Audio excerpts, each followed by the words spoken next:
Les médicaments anticoagulants sont utilisés pour empêcher la formation de caillots sanguins. Ces médicaments agissent en interférant avec la fonction normale des protéines plasmatiques appelées facteurs de coagulation, qui participent à l'hémostase secondaire, où l'hémo fait référence au sang, et la stase signifie s'arrêter ou s'arrêter. Dans cette vidéo, nous allons nous concentrer sur l'héparine, qui agit en inhibant indirectement deux facteurs de coagulation appelés thrombine et facteur X et en se liant et en améliorant l'activité d'une protéine anticoagulante appelée antithrombine 3.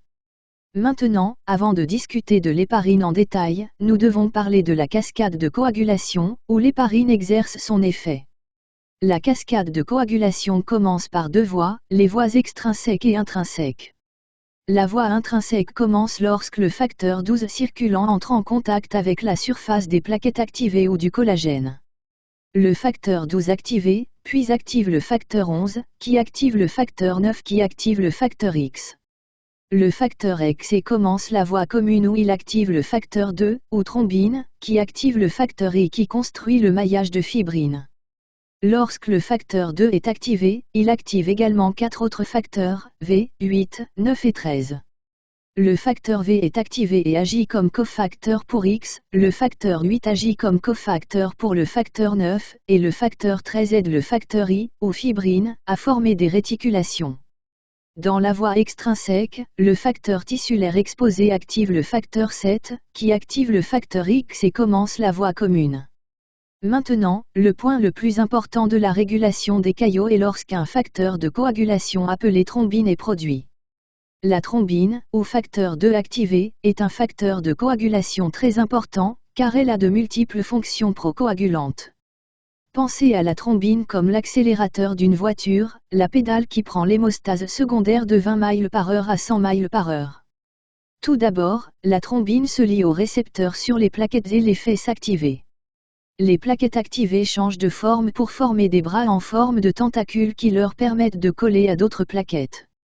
Deuxièmement, la thrombine active deux cofacteurs, le facteur V utilisé dans la voie commune et le facteur 8 utilisé dans la voie intrinsèque. Troisièmement, la thrombine clive protéolytiquement le fibrinogène ou facteur I, en fibrine ou facteur IA qui se lie à d'autres protéines de fibrine pour former un maillage de fibrine. Et enfin, la thrombine clive protéolytiquement le facteur stabilisateur ou le facteur 13 en facteur XIIA. Le facteur XIIA se combine avec un cofacteur d'ion calcium pour former des liens croisés entre les chaînes de fibrine, renforçant encore le maillage de fibrine. Étant donné que la thrombine est si cruciale pour la coagulation, il est logique qu'elle serve de cible principale de l'antithrombine 3, qui est l'une des protéines anticoagulantes du corps. Maintenant, l'antithrombine 3, parfois simplement appelée antithrombine, est une protéine fabriquée par le foie et libérée dans le sang, où elle se lie à la fois à la thrombine et au facteur X et dans la voie commune. La thrombine dans le sang peut se lier à l'antithrombine et devenir indisponible. L'antithrombine se lie également au facteur X actif, qui est une protéine de coagulation pivot qui convertit la prothrombine en thrombine. L'antithrombine inhibe également les facteurs 7, 9, 11 et 12, bien qu'avec beaucoup moins d'affinité. L'héparine est une molécule glucidique avec une chaîne pentasaccharidique suivie d'une queue faite de glycosaminoglycane. L'héparine peut être non fractionnée ou fractionnée. L'héparine non fractionnée fait référence à l'héparine dérivée psychologiquement, généralement de l'intestin de porc, et est un mélange d'héparine de haut poids moléculaire, ou HMWH, et d'héparine de faible poids moléculaire, ou HBPM.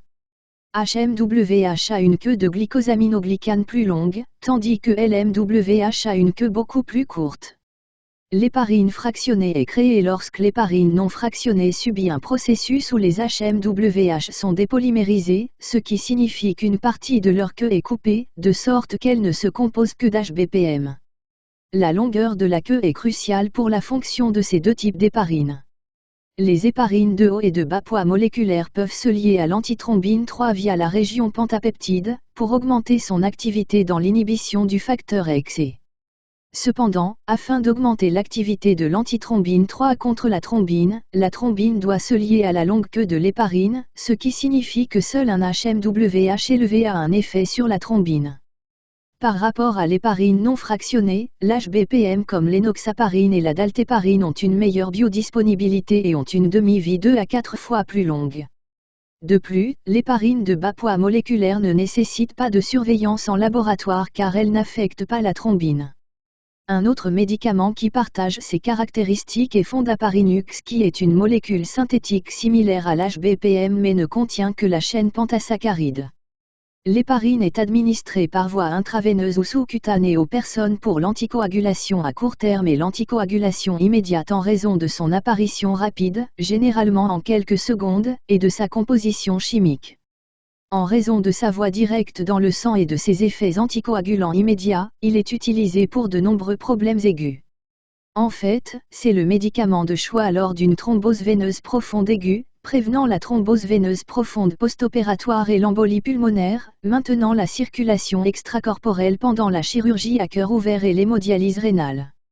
Pour la prise en charge chronique, la warfarine ou les anticoagulants oraux directs, ou DOAC, sont généralement préférés car ils peuvent être pris périmoraux et la personne peut ramener le médicament à la maison. Cependant, l'héparine est l'anticoagulant préféré pendant la grossesse, car, contrairement à d'autres anticoagulants comme la warfarine, elle ne traverse pas le placenta et n'a donc aucun effet tératogène. Étant donné que l'héparine fonctionne principalement sur des facteurs de la voie commune et intrinsèque, une valeur de laboratoire appelée APTT ou temps de thromboplastine partielle activée est utilisée pour mesurer son efficacité. L'APT mesure la vitesse à laquelle le sang coagule via les voies de coagulation intrinsèques et courantes. Pour effectuer ce test, le sang est prélevé sur une personne et placé dans un tube à essai. Ensuite, l'échantillon est séparé par centrifugeuse en plasma qui contient les facteurs de coagulation. Ensuite, un activateur de contact, comme la silice ou cellite, qui imite la surface d'une plaquette, est ajouté à l'échantillon pour déclencher l'activation de la voie intrinsèque. Le temps jusqu'à ce que l'échantillon coagule soit mesuré.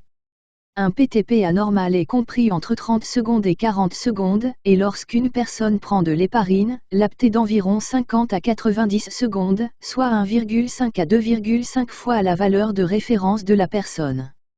Si une personne a reçu trop d'héparine, alors l'APT peut atteindre des valeurs supérieures à 100 secondes, et la personne pourrait souffrir d'une hémorragie interne. Dans ces situations, un agent d'inversion appelé sulfate de protamine peut être administré. Le sulfate de protamine est une molécule chargée négativement, et il peut donc se lier à l'héparine chargée positivement, inactivant rapidement son activité anticoagulante. Une autre toxicité à connaître est appelée HIT ou thrombocytopénie induite par l'héparine, thrombocyte se référant aux plaquettes et au pénis signifiant petit ou petit, donc thrombocytopénie signifie faible en plaquettes. L'héparine se lie à une protéine à la surface des plaquettes appelée facteur plaquettaire 4. Ce complexe est immunogène, ce qui signifie qu'il peut amener le système immunitaire à produire des protéines appelées anticorps qui se lient au complexe. En conséquence, le complexe anticorps héparine plaquette 4 se forme et conduit à l'activation et à l'agrégation plaquettaire, d'où la thrombose. Il y a aussi la destruction des plaquettes par les cellules de la rate appelées macrophages entraînant une faible numération plaquettaire. HIT se produit chez 5 à 10% des patients traités par l'héparine non fractionnée et le risque est plus faible avec l'HBPM. Il se développe généralement 5 à 10 jours après le début de l'héparine, mais peut se développer dans les 24 premières heures si le patient a été exposé à l'héparine au cours des 1 à 3 mois précédents, car des anticorps ciblant le complexe héparine facteur plaquettaire 4 sont déjà formés. Si HIT se produit, l'héparine doit être arrêtée et la personne doit passer à un autre anticoagulant, comme les inhibiteurs directs de la thrombine, qui comprend des médicaments comme l'argatroban, la bivalirudine et le dabigatran.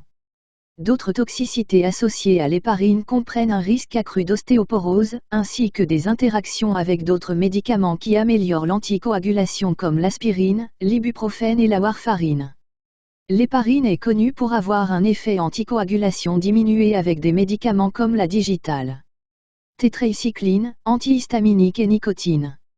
D'accord, en guise de récapitulatif rapide, l'héparine agit en réduisant l'activité de deux facteurs de coagulation appelés thrombine et facteur X et en se liant et en améliorant l'activité d'une protéine appelée antithrombine 3. L'héparine peut être non fractionnée ou fractionnée, ce qui est également appelé héparine de faible poids moléculaire. L'héparine non fractionnée inhibe à la fois le facteur XE et la thrombine, tandis que l'héparine de faible poids moléculaire n'inhibe que le facteur XE. Les deux types sont utilisés pour l'anticoagulation immédiate à court terme pour des maladies comme l'embolie pulmonaire aiguë, la thrombose veineuse profonde, ainsi que la prophylaxie chirurgicale. Le principal profil toxique de l'héparine comprend son risque accru de saignement, de hite et d'ostéoporose.